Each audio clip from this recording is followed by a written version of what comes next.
السلام علیکم ورحمۃ اللہ وبرکاتہ۔ سنڈے کمنٹ باکس کے ایک نئے ایپیسوڈ کے ساتھ میں آپ لوگوں کا بھائی اے قاسمی آپ لوگوں کی خدمت میں حاضر ہوں۔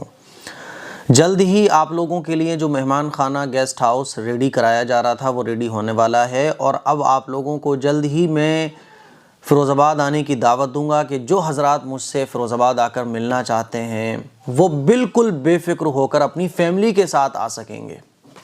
فیملی کے ساتھ رہنے کے لیے آپ لوگوں کے لیے گیسٹ ہاؤس ریڈی کرایا جا رہا ہے، بہت جلد وہ انشاءاللہ ریڈی ہو جائے گا، کیونکہ بہت سارے لوگ ملنے آ جاتے ہیں اور ان کے رہنے کا کوئی سسٹم فی الحال نہیں تھا ہمارے پاس، لیکن الحمدللہ گیسٹ ہاؤس ریڈی ہونے والا ہے۔ فیروز آباد میں آپ لوگ جب چاہیں گے، جتنے دن کے لیے چاہیں گے آ سکیں گے، رک سکیں گے، اپنی فیملی کے ساتھ بھی آ کر مجھ سے ملاقات کر سکیں گے بہت جلد انشاءاللہ۔ دوسری ضروری بات جو آپ لوگوں کو بتانی ہے وہ یہ، سردیاں آنے والی ہیں، اور سردیوں میں ہم نے پلان کیا ہے کہ جتنے بھی لوگ جن کے پاس کمبل نہیں ہوتے ہیں، سردیاں ایسے ہی گزار دیتے ہیں سکڑتے سکڑتے ٹھٹرتے، تو جن لوگوں کے پاس کمبل نہیں ہے، سونے کے لیے کوئی گرم چیز نہیں ہے، تو ہم نے پلان کیا ہے ایک کمبل، ایک جیکٹ اور کچھ اور بھی سردی کے آئٹمز، پورا ایک سیٹ تیار کر کے ان لوگوں تک پہنچانا، جس کی تقریباً جو ایک سیٹ تیار کرنے میں جو پیسہ خرچ ہو رہا ہے وہ ایسے سمجھ لیں آپ 800,000 روپے خرچ ہو رہے ہیں ایک پورا سیٹ تیار کرنے میں۔ اسی لیے آپ حضرات سے گزارش ہے کہ جتنا ہو سکے یہ کمبل کے لیے اور سردی کے آئٹمز جو ہے وہ غریبوں میں تقسیم کرنے کے لیے جو ہم نے پلان کیا ہے، یہ پلان تبھی مکمل اور پورا ہو سکتا ہے جب ہمارے پاس اماؤنٹ زیادہ ہو۔ تو آپ سبھی حضرات سے گزارش ہے کہ سوسائٹی کا جو اکاؤنٹ نمبر آپ اسکرین پر دیکھ رہے ہیں، اے قاسمی ویلفیئر سوسائٹی، اس اکاؤنٹ نمبر پر آپ جتنا ہو سکے زکوٰۃ، صدقات، خیرات کے ذریعے اس پروجیکٹ میں حصہ لے سکتے ہیں، ٹھیک ہے؟ بہت سارے سوالات ہیں۔ پہلا سوال مجھ سے پوچھا ہے محمد سعد علی نے، قبرستان کی مٹی کو ایک چٹکی کھانے میں کھلا دینے سے صبر آ جاتا ہے بولتے ہیں، کیا یہ صحیح ہے یا نہیں؟ کیا ہو گیا بھائی تم لوگوں کو، کیا ہو گیا؟ مطلب قبرستان کی مٹی ایک چٹکی کھانے میں ملا کر کھلا دو گے تو صبر آ جائے گا؟ مطلب کوئی لاجک سمجھ میں آ رہا ہے آپ کو اس کا؟ کوئی سر پیر نظر آ رہا ہے اس بات کا؟ کوئی تک ہے اس بات کا؟ قبرستان کی مٹی چٹکی کھانے میں ملا کے کھلاؤ، عجیب، بیمار پڑ جاؤ گے آپ۔ یہ بالکل بیہودہ بات ہے، بے سند، بے اصل، جہالت کی بات ہے۔ یہ صبر آتا ہے یہ سوچ کر کہ انا للہ و انا الیہ راجعون، ہم سب کے سب اللہ کے لیے ہیں اور ہم سب کو اللہ ہی کی طرف لوٹ کر جانا ہے۔ جب بھی کوئی حادثہ پیش آ جائے، جب بھی کوئی مصیبت آ جائے، تو اسلام نے ہمیں یہ سکھایا کہ پڑھو انا للہ و انا الیہ راجعون، کہ ہماری جانیں، ہماری اولاد، ہمارا سب کچھ اللہ کے لیے ہے اور ہم سب لوگوں کو اللہ ہی کی طرف لوٹ کر جانا ہے۔ یہ سوچو کہ یہ دنیا تو فانی ہے، ختم ہو جانے والی ہے، اسلام کو فالو کرو، صبر آ جائے گا۔ قبرستان کی مٹی ایک چٹکی کھانے میں کھلاؤ تو صبر آ جائے گا۔ کمال ہے یار، یہ مطلب کیا؟ میرے تو سمجھ میں نہیں آ رہا میں کیا کروں، میں اس کا کیا آنسر دوں؟ اتنی بے تکی بات۔ اسی لیے میرے بھائی، اس طرح کی کوئی بات نہیں ہے اور اس طرح کی کوئی چیز نہیں ہے۔ جن علاقوں میں ایسا سمجھا جاتا ہے اور ایسا کیا جاتا ہے، یہ انتہائی جہالت کی بات ہے۔ پیڑ خراب ہو جائے گا، کیڑے پڑ جائیں گے، سمجھ رہے ہو؟ اور وہ مٹی اگر زیادہ خراب ہوئی نا تو آپ کی جان کو بھی نقصان ہو سکتا ہے۔ انشا ٹیرس پوچھتی ہیں، اے قاسمی صاحب، نماز میں اگر بار بار وضو ٹوٹے، نماز پڑھنا مشکل ہو جاتا ہے، اس کا کچھ سولوشن بتائیں۔ دیکھیے، نماز پڑھنا مشکل اگر ہو جاتا ہے تو آپ وضو کریں، اور وضو کرنے کے بعد فوراً فرض پڑھ لیں آپ پہلی فرصت میں۔ مان لیجیے آپ وضو کر کے آئے اور وضو کرنے کے بعد آپ سنتیں پڑھو گے تو سنتیں پڑھ پاؤ گے، وضو ٹوٹ جائے گا۔ پھر آپ وضو کرنے جاؤ گے، پھر آپ فرض پڑھو گے، پھر وضو ٹوٹ جائے گا۔ تو مان لیجیے آپ کو 4 سنتیں پڑھنی ہیں، پھر 4 فرض پڑھنا ہے، پھر 2 سنت پڑھنی ہے، پھر 2 نفل پڑھنا ہے، تو 4 بار آپ کو وضو کرنا پڑے گا۔ اسی لیے آپ پہلی فرصت میں وضو کرنے کے بعد سب سے پہلے فرض پڑھ لو، ٹھیک ہے؟ فرض پڑھنے کے بعد پھر وضو ٹوٹ گیا تو پھر آپ اگر وضو آسانی کے ساتھ کر سکتے ہو تو وضو کرنے کے بعد سنتیں پڑھ لو، نفل پڑھ لو، ٹھیک ہے؟ لیکن بار بار وضو ٹوٹ جاتا ہے تو آپ سب سے پہلے وضو کر کے فرض پڑھ لو، اور آپ کا وضو اتنا بھی نہیں چلتا کہ آپ فرض نماز ادا کر سکو، ٹھیک ہے نا، وضو کیا 30 سیکنڈ کے بعد پھر وضو ٹوٹ گیا، 1 منٹ کے بعد پھر وضو ٹوٹ گیا، اگر ایسی کوئی پرابلم ہے تو پھر آپ جو ہے نا معذور کہلائیں گے، اور معذور کے لیے حکم یہ ہے کہ وہ ایک وضو کرنے کے بعد ایک ٹائم کی نماز پڑھ سکتا ہے۔ پھر وضو ٹوٹ رہا ہے تو آپ وضو ٹوٹنے دیں، آپ اپنی نماز کمپلیٹ کریں کیونکہ آپ معذور ہیں۔ لیکن آپ کا وضو اتنی دیر چل جاتا ہے کہ آپ 4 رکعت 2 رکعت فرض آسانی کے ساتھ پڑھ لیتے ہیں، تو سب سے پہلی فرصت میں آپ فرض نماز ادا کر لیں، ٹھیک ہے۔ خان فاطمہ پوچھتی ہیں، امید ہے کہ آپ خیریت سے ہوں گے، الحمدللہ، اللہ آپ کو ایسے ہی خوش رکھیں، آمین، جزاکم اللہ۔ نمبر 1، کیا صحرا پہننا جائز ہے؟ کیا یہ اسلامی لباس میں داخل ہے؟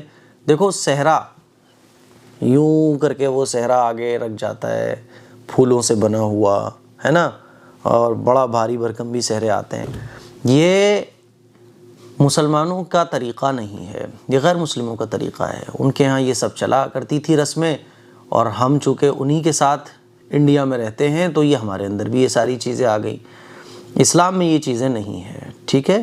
صحرا پہننا درست نہیں ہے، اسلام کے مزاج کے خلاف ہے، بہتر نہیں ہے، کیونکہ شریعت سادہ چیزوں کو پسند کرتی ہے، اور ایسی چیز جس سے آدمی کے پرابلم ہو جائے، مطلب ایک پرابلم ہی تو ہے کہ پھر ہمیں دوسروں کا سہارا چاہیے ہوتا ہے صحرا پہننے کے بعد، کیونکہ صحرا اتنا بڑا ہو گیا، یوں نظر بھی نہیں آ رہا ہے، ہلکا پھلکا لوگ پہن لیتے ہیں جس سے نظر آتا ہے، ٹھیک ہے، لیکن بہرحال یہ اسلام کے مزاج کے خلاف ہے، صحرا نہیں پہننا چاہیے، یہ مسلمانوں کا کلچر نہیں ہے، ٹھیک ہے نا۔ نمبر 2، کسی لڑکی کی شادی میں تو مہندی نکاح سے پہلے لگائیں یا بعد میں؟ میری امی بولتی ہیں کہ پہلے کے لوگ لڑکی کی مہندی نکاح کے بعد لگاتے تھے۔ اچھا، بعد میں نکاح کے بعد مہندی لگانے کا کیا لاجک ہے؟ مہندی لگائی جاتی ہے کہ عورت کے ہاتھ، لڑکی کے ہاتھ خوبصورت نظر آئیں۔ مہندی لگنے کے بعد جب اس کا نکاح ہوگا، وہ اپنے ہسبینڈ کے سامنے جائے گی تو خوبصورت نظر آئے گی، اسی لیے اس کو سجایا جاتا ہے، اس کا سنگار کیا جاتا ہے، اس کو اچھی ڈریس پہنائی جاتی ہے، تاکہ نکاح کے بعد جب وہ اپنے ہسبینڈ سے ملے تو ہسبینڈ اس کو دیکھ کر خوش ہو جائے۔ ہسبینڈ اپنے آپ کو سجاتا ہے تاکہ بیوی جب ہسبینڈ سے ملے تو ہسبینڈ کو دیکھ کر بیوی خوش ہو جائے، ٹھیک ہے۔ اب شادی ہو گئی، ہاتھوں میں مہندی نہیں ہے تو ہاتھ تھوڑے سے خالی خالی لگیں گے، حالانکہ مہندی لگاؤ مت لگاؤ یہ آپ کی مرضی پر ڈیپینڈ کرتا ہے، اور اس کا نکاح کے صحیح غلط ہونے سے کوئی تعلق بھی نہیں ہے نا، کوئی جائز ناجائز کا ہی مسئلہ نہیں ہے، لیکن نکاح سے پہلے مہندی، کیونکہ نکاح ہوگا، نکاح سے پہلے ہی تو ہم سجتے سنورتے ہیں نا، بھائی نکاح ہونا ہے، نکاح ہو گیا اس کے بعد بھی سجو سنورو، کیا دقت ہے؟ لیکن نکاح سے پہلی مہندی لگانے کی جو وجہ ہے وہ میں نے بتا دی ہے۔ نکاح کے بعد مہندی لگانا چاہو تب بھی لگا لو، پہلے لگانا چاہو تب بھی لگا لو، یہ آپ کی مرضی پر ڈیپینڈ کرتا ہے۔ ہمارے معاشرے میں چونکہ نکاح کے موقع پر دلہنیں سجتی ہیں، اسی لیے مہندی نکاح سے پہلے ہی لگا لو، بعد میں بھی لگاؤ، کیا مسئلہ ہے، ٹھیک ہے۔ تو یہ آپ کے سنگار میں آتا ہے، اب آپ اس سنگار کو پسند کر رہی ہو تو ٹھیک ہے، نہیں پسند کر رہی ہو تو کوئی مسئلہ نہیں ہے۔ نمبر 3، ہمارے یہاں 3 جگہ سے اذان کی آواز آتی ہے، تو کیا 3 اذان کا جواب دینا چاہیے یا پھر ایک ہی کافی ہے؟ دیکھیے، بہت ساری اذان کی آوازیں آتی ہیں، بعض جگہ آپ کو 3 آتی ہیں، ہمیں 5 آتی ہیں، کسی کو 8 آتی ہوں گی، تو پہلی اذان آپ کے کان میں جو پڑ رہی ہے آپ اس کا جواب دے سکتے ہیں، یا پہلی اذان کا آپ نے جواب نہیں دیا ہے نا، تو پھر آپ کسی بھی ایک اذان کا جواب دے دو، ٹھیک ہے۔ ہر اذان کا جواب دینا ضروری نہیں ہے، مان لیجئے ایک اذان آپ کو سنائی دی، آپ نے اس کا جواب دے دیا، اب اس کے آپ بات بھی کر سکتے ہو، کام بھی کر سکتے ہو، ایک اذان کا جواب دینا ضروری ہے۔ صادق انصاری پوچھتے ہیں، مفتی صاحب میں دیوبند سے ہوں، میں آپ کی ویڈیو جو بھی آتی ہیں دیکھتا ہوں، کافی کچھ سیکھنے کو ملتا ہے، بس آپ سے دعا کی درخواست ہے، میں اور میرے گھر والے کچھ مشکلوں میں ہیں، ہم دعا کریں گے کہ اللہ تعالیٰ آپ کے اور آپ کے گھر والوں کی مشکلوں کو دور فرمائے، اور اللہ تعالیٰ آپ لوگوں کا مددگار ہو، اللہ تعالیٰ آپ کا ناصر ہو، یہ ہم دعا کریں گے، ٹھیک ہے۔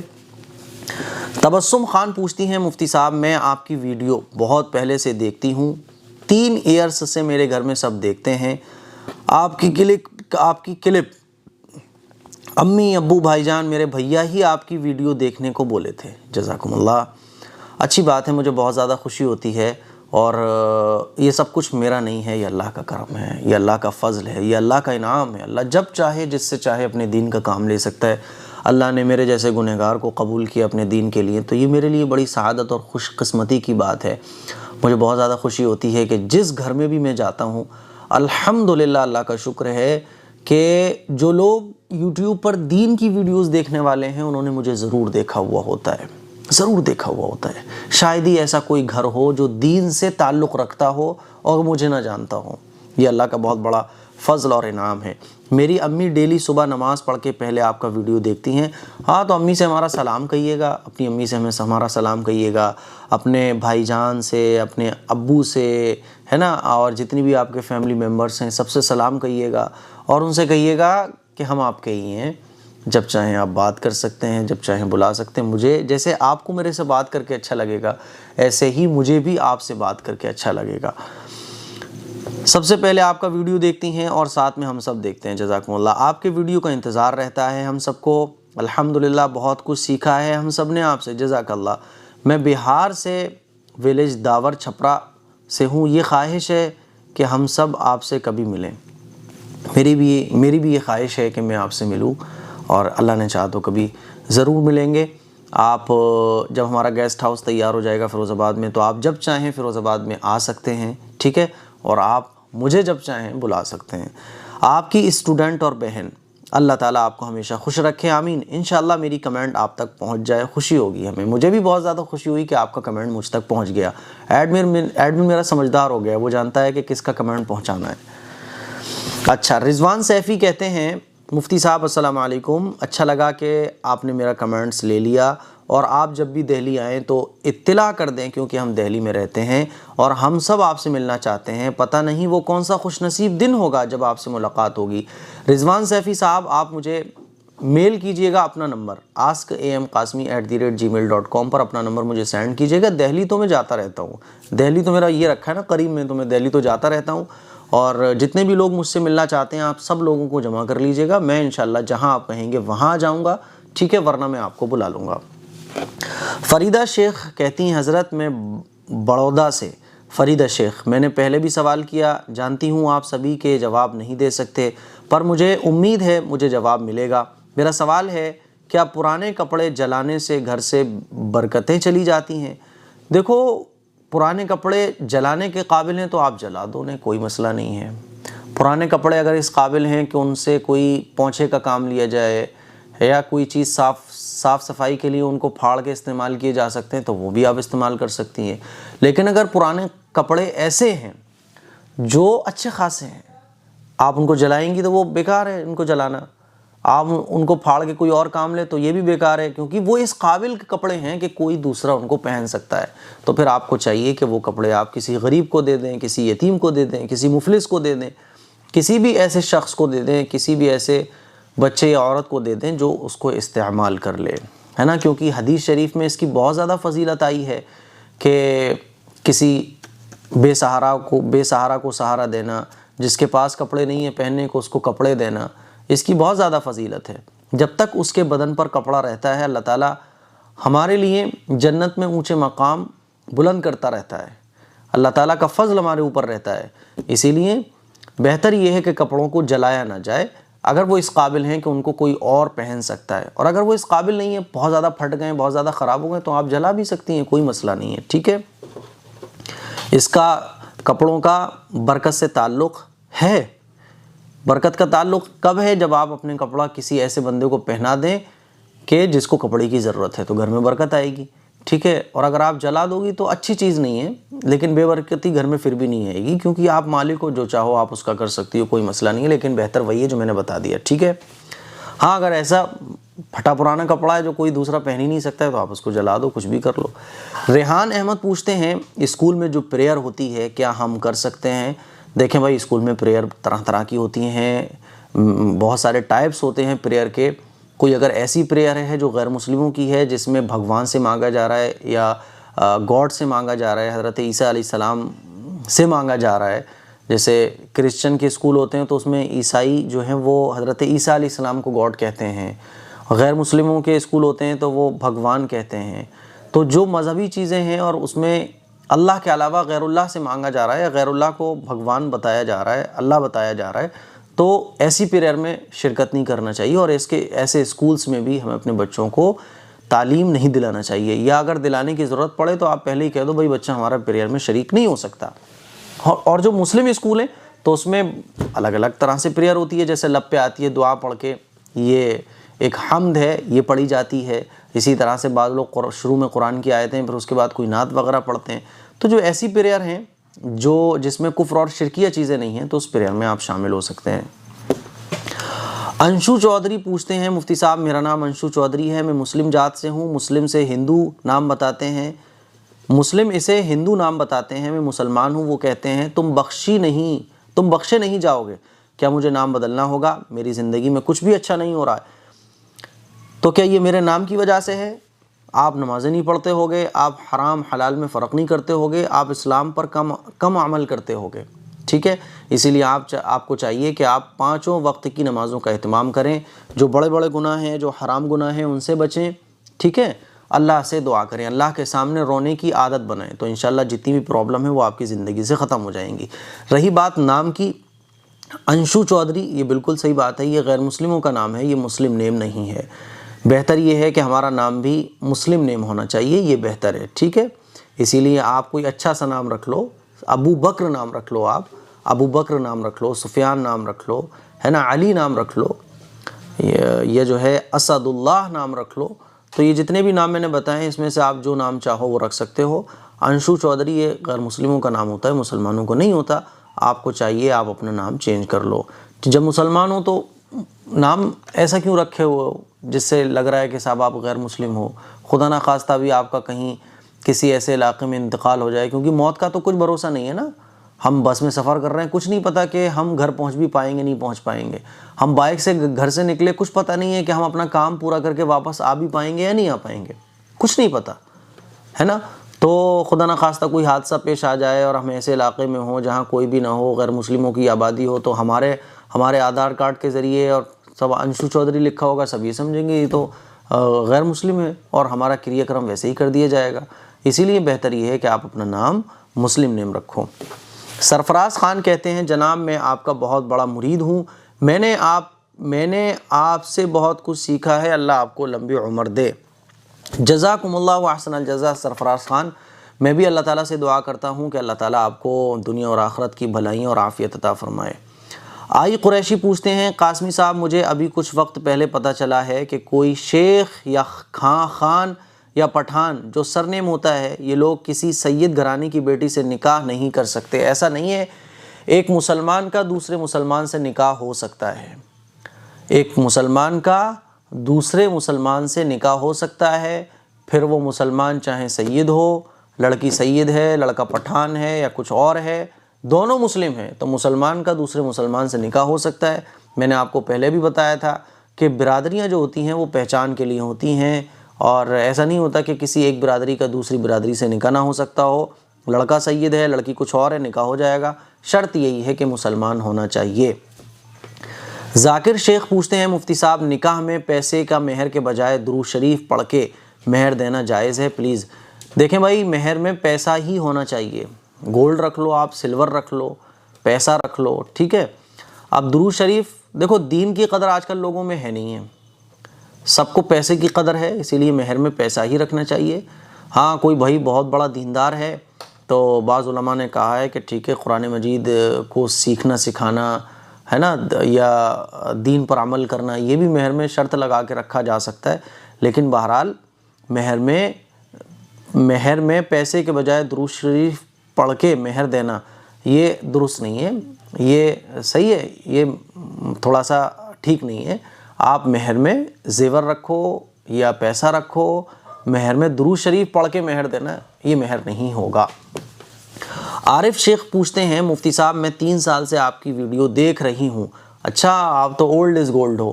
اب تو بہت لوگوں نے مجھے بولا میں 3 سال سے دیکھ رہا ہوں، ایسا تو نہیں ہے اس میں گڑبڑ ہو رہی ہو، کوئی 1 سال سے دیکھ رہا ہے وہ بھی کہہ رہا ہو کہ میں 3 سال سے دیکھ رہا ہوں، کیونکہ بہت جلد میں آپ لوگوں کو سمانت کرنے والا ہوں، اولڈ از گولڈ جو لوگ ہیں ان کو سمانت کرنے والا ہوں، ہے نا، آپ لوگوں کو سمانت کیا جائے گا۔ 3 سال سے آپ بھی اولڈ از گولڈ ہیں، آپ جواب نہیں دیتے ہیں، بہت شکریہ، سنڈے کمنٹ باکس میں بھی سب کو کمنٹ کرتی ہوں لیکن آپ جواب نہیں دیتے، بہت بہت شکریہ آپ کو، اللہ جنت نصیب کرے۔ ارے میں جواب بھی نہیں دیتا لیکن یہ پھر بھی شکریہ ادا کر رہی ہیں، ماشاءاللہ ماشاءاللہ آپ عمل کر رہی ہیں، ایسے ہی ہونا چاہیے۔ کوئی اگر ہمارے ساتھ بھلائی کا معاملہ نہیں کر رہا ہے پھر بھی بھائی ٹھیک ہے، اللہ آپ کو جزائے خیر عطا فرمائے، کوئی مسئلہ نہیں ہے، کوئی مسئلہ نہیں ہے۔ لیکن عارف شیخ، میں نے آپ کا جو کمنٹ ہے وہ لے لیا ہے اور میں آپ لوگوں کے لیے، آپ کے لیے خاص طور پہ آپ کے لیے ڈھیر ساری دعائیں اللہ سے کرتا ہوں اور کروں گا انشاءاللہ، ٹھیک ہے۔ اعجاز خان کہتے ہیں اگر میں صرف اور صرف اللہ سے مانگوں نہ کہ مزار پر جا کر ان کا وسیلہ لگاؤں، ارے بھائی بہت اچھی بات ہے، اللہ کے اور بندے کے بیچ میں کچھ نہ ہو، بہت اچھی بات ہے، آپ کے عمل ہوں بس، بہت اچھی بات ہے، آپ قابل تعریف ہیں۔ مانگیے اللہ سے، جتنا آپ اللہ کے قریب ہو سکتے ہیں ہو جائیے اللہ کے، جتنا آپ اللہ کے قریب ہو سکتے ہیں۔ اور اللہ کے قریب ہونے کا طریقہ ایک ہی ہے، اللہ کی عبادت کرنا سچے دل کے ساتھ، گناہوں سے بچنا سچے دل کے ساتھ، اور اللہ کے سامنے آنسو بہانا، بہت اچھی بات ہے، مجھے بھی اپنی دعاؤں میں یاد رکھ لیجئے گا۔ نسرین چودھری کہتی ہیں قاری صاحب اگر کوئی مولوی آپ سے بولے کہ آپ کی قسمت میں کامیابی نہیں ہے، وہ مولوی کون ہوتا ہے؟ وہ خدا ہے کیا؟ وہ مولوی خدا ہے کیا جو یہ کہہ رہا ہے کہ آپ کی قسمت میں کامیابی نہیں ہے؟ اس مولوی نے آپ کی قسمت کو کیسے جان لیا؟ اس مولوی نے آپ کی قسمت کو، وہ قسمت لکھنے والا ہے کیا وہ قسمتوں کے علم رکھتا ہے؟ ارے وہ تو اپنی خبر نہیں رکھتا، وہ آپ کی خبر کیا رکھے گا؟ وہ اپنے بارے میں نہیں جانتا، وہ آپ کے بارے میں کیا بتائے گا؟ ہماری قسمت اور تقدیر یہ اللہ کے علم میں ہوتا ہے، دنیا کا کوئی بھی انسان ایسا نہیں ہے جس کو ہماری قسمت کا علم ہو۔ کامیابی اور ناکامی تو ہم اپنی خود بناتے ہیں، اپنے عمل کے ذریعے، اپنی محنتوں کے ذریعے۔ ہم عمل نہیں کرتے ناکام ہو جاتے ہیں، ہم عمل کرتے ہیں کامیاب ہو جاتے ہیں۔ وہ مولوی نہیں ہے، وہ آپ کی جیب سے پیسے نکلوانے والا جعلی مولوی ہے، مولوی کی شکل میں ابلیس ہے۔ وہ کیسے یہ کہہ سکتا ہے کہ آپ کی قسمت میں کامیابی نہیں ہے؟ یہ تو میرے اختیار میں ہوتا ہے نا، اللہ تعالیٰ نے بہت ساری چیزیں انسان کے اختیار میں دی ہیں، میں چاہوں تو کامیاب ہو سکتا ہوں، میں نہ چاہوں کامیاب نہیں ہو سکتا۔ مثال کے طور پہ آخرت میں مجھے کامیاب ہونا ہے، میں ابھی مصلی بچھاؤں نماز پڑھ سکتا ہوں، نماز پڑھوں گا، اللہ کی عبادت کروں گا، کامیاب ہو جاؤں گا، اور میں نہ پڑھوں تو میں بیٹھا رہوں گا۔ تو میں نماز پڑھ بھی سکتا ہوں، نہیں بھی پڑھ سکتا، یعنی نماز پڑھوں گا کامیاب ہو جاؤں گا، نماز نہیں پڑھوں گا ناکام ہو جاؤں گا۔ تو کامیابی اور ناکامی تو میرے اختیار میں ہے۔ یہ مولوی جو آپ کو ایسا بول رہا ہے وہ مولوی نہیں ہے، ایسے داڑھی والوں سے، ایسے مولویوں کی شکل اختیار کرے ہوئے جو لوگ آتے ہیں نا، آپ سے کہتے ہیں آپ کی قسمت میں یہ نہیں ہے، آپ کی قسمت میں وہ نہیں ہے، ایک تھپڑ لگاؤ، اس سے پوچھو تیری قسمت میں یہ تھپڑ لکھا ہوا تھا، ساری عقل ٹھکانے آ جائے گی۔ لیکن جب آپ ڈر جاتے ہو نا تو پھر وہ آپ کو ڈراتے ہیں، ہر جگہ ڈر کا دھندا چل رہا ہے، خوف کا دھندا چل رہا ہے، ڈرا ڈرا کے جیب سے پیسے نکلوا رہے ہیں لوگ۔ اب چونکہ وہ اس نے آپ کو بتا دیا کہ آپ کی قسمت میں کامیابی نہیں ہے، آپ پوچھو گے مولوی صاحب کامیابی نہیں ہے میری قسمت میں تو کیا ہوگا؟ دیکھو بھائی ٹھیک ہے، علاج چلے گا، وہ کامیابی پہ بندش لگی ہوئی ہے۔ اچھا تو یہ بندش کیسے ہٹے گی؟ اس کا طریقہ ہے، بندشیں ہٹنے کے لیے علاج چلے گا، تھوڑا سا 1000 روپے خرچہ آئے گا، 1105 روپے۔ اچھا ٹھیک ہے 1105 روپے، ٹھیک ہے یہ فلیتے لے جاؤ، یہ وہ لے جاؤ، اب بندش ہٹ جائے گی۔ 1 مہینے کے بعد اب کیا ہوا؟ بندش نہیں ہٹی، تھوڑا سا اور ہے بھی، اور تھوڑا سا خرچہ ہوگا، 502 روپے کا خرچہ ہوگا، تو 500 روپے 2 روپے آپ دو گے، پھر آپ کی کامیابی کی بندش جو لگی ہوئی تھی وہ ہٹے گی، تو آپ کے بھیا پہ آ جائے گی، آپ کی امی پہ آ جائے گی، تو یہ مولوی پورے گھر کو چکر کروا دے گا۔ اسی لیے میرے عزیز بہنوں، میرے بھائیوں، اللہ کامیابی دینے والا ہے، اللہ سب کچھ دینے والا ہے۔ میں ایک واقعہ سناتا ہوں، کئی بار میں سنا بھی چکا ہوں، کہ ایک علاقے میں ہمارے والد صاحب کے کچھ تعلق والے تھے، تو ایک مرتبہ والد صاحب وہاں گئے تو وہاں ایک مولوی کی شکل اختیار کرے ہوئے شیطان صفت آدمی لوگوں کو لوٹ رہا تھا، تو ہاتھ دیکھ رہا تھا، آپ کی قسمت میں یہ نہیں ہے، آپ کی قسمت میں وہ نہیں ہے، یہ نہیں ہے، وہ نہیں ہے۔ تو جب ہمارے والد صاحب پہنچے تو لوگ کہنے لگے، ہمارے والد صاحب کو بابا کے نام سے زیادہ لوگ جانتے ہیں، بابا ہی کہتے ہیں، تو بابا جی یہ پیر صاحب آئے ہوئے ہیں اور یہ سب کی قسمتیں بتا رہے ہیں، یہ بتا رہے ہیں کہ تمہارے فیوچر میں کیا ہوگا، تمہاری قسمت میں کیا پرابلم لکھی ہوئی ہے، اور تم کامیاب ہوگے کہ نہیں ہوگے۔ تو ابو نے کہا اچھا، ارے بہت پہنچے ہوئے ہیں، بہت پہنچے ہوئے ہیں۔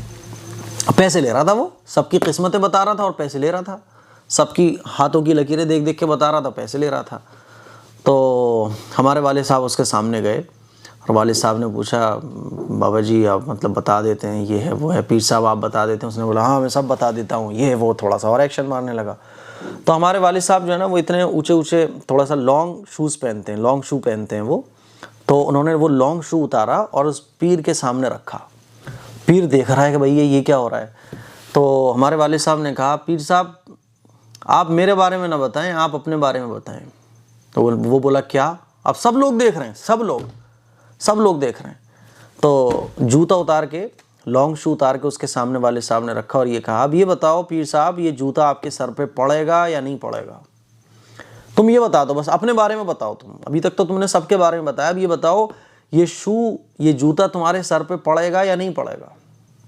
پیر سمجھ گیا کہ میرا پالا جو ہے نا بہت خطرناک آدمی سے پڑ گیا ہے، اور اب تک جو بھی میں نے یہ ٹوپیاں پہنائی ہیں یہ سمجھ گیا، یہ بندہ سمجھ چکا ہے کہ میں ٹوپیاں پہنا رہا ہوں۔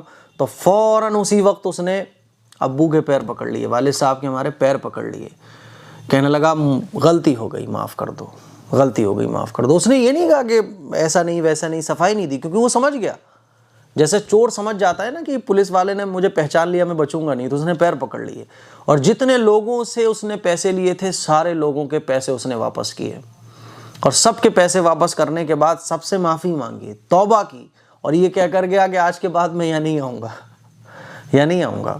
لوگ حیران ہیں، گھرے ابھی تک تو یہ قسمتیں بتا رہا تھا۔ تو میرے عزیز بھائیوں، میری بہنوں، یہ جو ہے نا ایسے لوگ ہوتے ہیں، تھوڑا سا سمجھداری سے کام لے کر ایسے لوگوں سے ہمیں بچنا چاہیے۔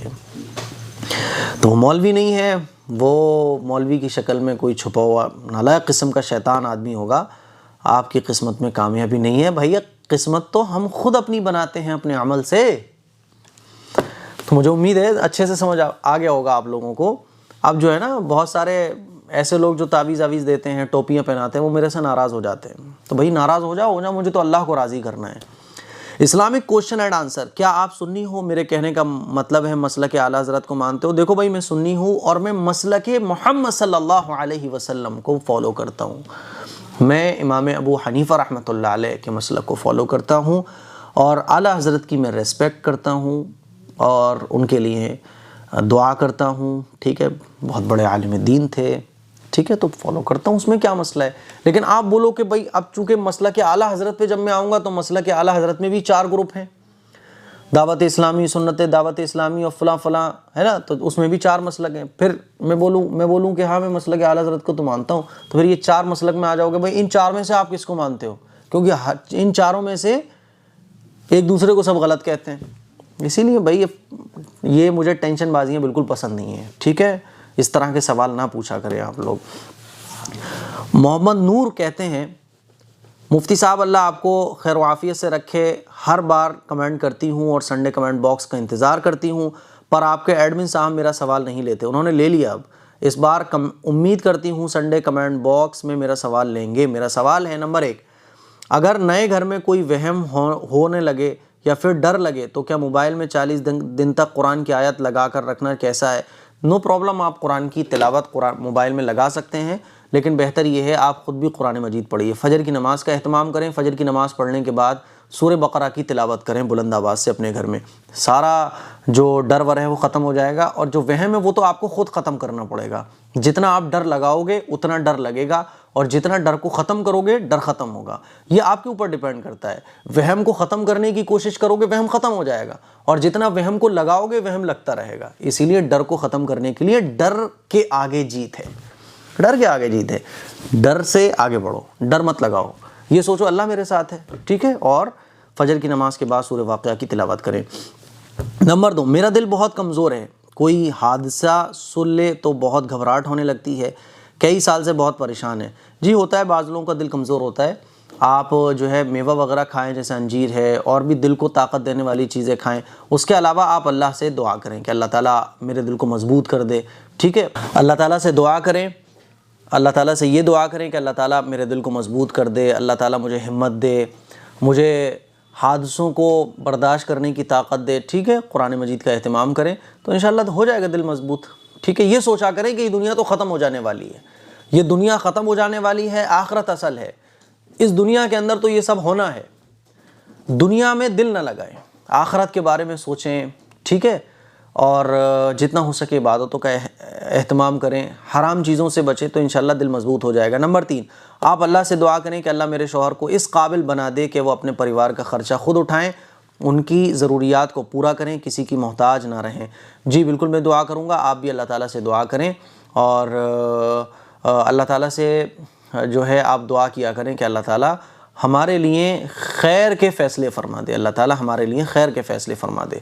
عارف جمال پوچھتے ہیں مفتی صاحب میرا نام یوسف ہے، میں بریلوی ہوں، پر میرے ابو اور امی مجھے آپ کو دیکھنے سے منع کرتے ہیں کہ آپ دیوبندی ہو تو میں کیا کروں، مجھے جواب دیں پلیز۔ آپ کچھ نہ کریں، آپ کو سمجھ میں آئے تو دیکھ لو، اور نہیں سمجھ میں آ رہا تو مت دیکھو بھائی، آپ کی مرضی پر ڈیپینڈ کرتا ہے۔ نہ تو میں دیوبندیوں کی بات کرتا، نہ میں بریلوی کی بات کرتا، میں تو جو چیزیں قرآن و حدیث سے سنت سے ثابت ہے وہ چیزیں آپ لوگوں کو بتاتا ہوں۔ جھگڑے مجھے بالکل بھی پسند نہیں ہیں، چیں میں مجھے بالکل بھی پسند نہیں ہے، بریلوی دیوبندی سے مجھے سخت نفرت ہے جہاں یہ پرابلم کریٹ ہوتی ہے، اسی لیے میں ان چیزوں کو بالکل بھی نہیں اچھالتا ہوں، نہ میں ان چیزوں کو لیتا ہوں۔ آپ کا سوال میں نے لے لیا، اپنے ابو امی سے کہیے گا چھوٹی سی زندگی ہے، محبتوں کے ساتھ گزار دو، شریعت پر عمل کرتے ہوئے گزار دو۔ بریلوی دیوبندی میں کچھ نہیں رکھا، یہ دکانیں چلانے کے لیے لڑائیاں شروع کر دی گئی ہیں، ورنہ ہر مسلمان دوسرے مسلمان کا بھائی ہے، اور ایک مسلمان سے اگر پوچھا جائے کہ تو اللہ سے محبت کرتا ہے، رسول سے محبت کرتا ہے، وہ بھی یہی کہے گا میں اللہ اور اللہ کے رسول سے محبت کرتا ہوں، میں قرآن سے محبت رکھتا ہوں، میں شریعت سے محبت رکھتا ہوں، میرے جیسی ہزار جانیں رسول اللہ پر قربان ہیں۔ بریلوی سے پوچھو وہ بھی یہی کہے گا میرے جیسی لاکھوں جانیں رسول اللہ پر قربان ہیں۔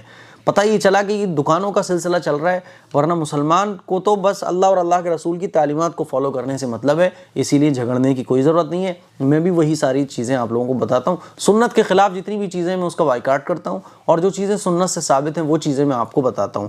اب پھر بھی آپ کے امی ابو کو سمجھ میں نہیں آ رہا ہوں میں، تو پھر آپ اپنے امی ابو کو بھی فالو کر سکتے ہو، نہیں دیکھنا چاہ رہے تو مت دیکھو، دیکھنے کا من ہو رہا ہے تو دیکھ لو۔ رونق پروین کہتی ہیں تقویٰ کسے کہتے ہیں پلیز بتائیں۔ دیکھیں تقویٰ کہتے ہیں گناہوں سے بچ کر زندگی گزارنا، جیسے بارش ہو رہی ہوتی ہے نا، بارش کے بعد کیچڑ ہو جاتی ہے، ہم صاف ستھرے کپڑے پہنے ہوئے گلی سے باہر نکلے تو ہم بچ کے نکلتے ہیں تاکہ کپڑوں پر چیٹیں نہ آ جائیں، اسی طرح سے ہمیں اپنی زندگی ایسے گزارنا چاہیے کہ کوئی بھی گناہ کا داغ ہماری زندگی میں نہ لگ جائے۔ تو گناہوں سے بچ کر زندگی گزارنا یہ تقوی کی زندگی کہا جاتا ہے اس کو، اور اسی کو تقویٰ کہتے ہیں، گناہوں سے بچ کر زندگی گزارنے کو، ٹھیک ہے۔ فرحین گل پوچھتی ہیں جزاکم اللہ احسن الجزا بیوٹیفل ایپیسوڈ، پلیز ایڈمن صاحب pick my question, I have arised question 5 to 6 times but you don't pick my question. اچھا مفتی صاحب میرا سوال ہے کہ اگر تہجد کی نماز رات کو پڑھ کر سو گئے لیکن پھر ایگزیکٹ تہجد کے وقت میں نیند کھل جائے تو پھر نماز بھی پڑھیں یا صرف دعا کریں؟ دیکھو اگر آپ وضو کرو گی تو جب وضو کر لیا تو 2 رکعت نماز بھی پڑھ لو اور دعا بھی مانگ لو، کیونکہ تہجد کا صحیح ٹائم افضل ٹائم وہی ہے، ٹھیک ہے نا۔ تو آپ تہجد پڑھ کے سو گئے، پھر رات میں آپ کی تہجد کے ٹائم ایگزیکٹ آپ کی آنکھ کھلی ہے، تو آپ ایک تو یہ ہے کہ لیٹے لیٹے دعا مانگنا چاہ رہے ہو تو بات ہی ختم ہو جاتی ہے، لیٹے لیٹے دعا مانگ لو، اٹھ کر دعا مانگ لو، لیکن آپ وضو کر کے دعا مانگنے بیٹھ رہی ہو تو پھر کچھ رکعت نماز بھی پڑھ لو، دوبارہ پڑھ لو تہجد، کیا مسئلہ ہے؟ نفل نماز ہی تو ہے، نفل نماز تو جتنی زیادہ آپ پڑھو گے اتنا ثواب ملے گا، تو زیادہ بھی پڑھ سکتے ہیں، کوئی مسئلہ نہیں ہے۔ تو مجھے امید ہے یہ سنڈے کمنٹ باکس کے ایپیسوڈ کو آپ کو بہت پسند آیا ہوگا، اور جتنے بھی سوالات کے جوابات میں نے دیے ہیں وہ آپ کو سمجھ آ گئے ہوں گے۔ کمنٹ کیجئے گا، اس کلپ کو شیئر کریں۔ السلام علیکم ورحمۃ اللہ وبرکاتہ۔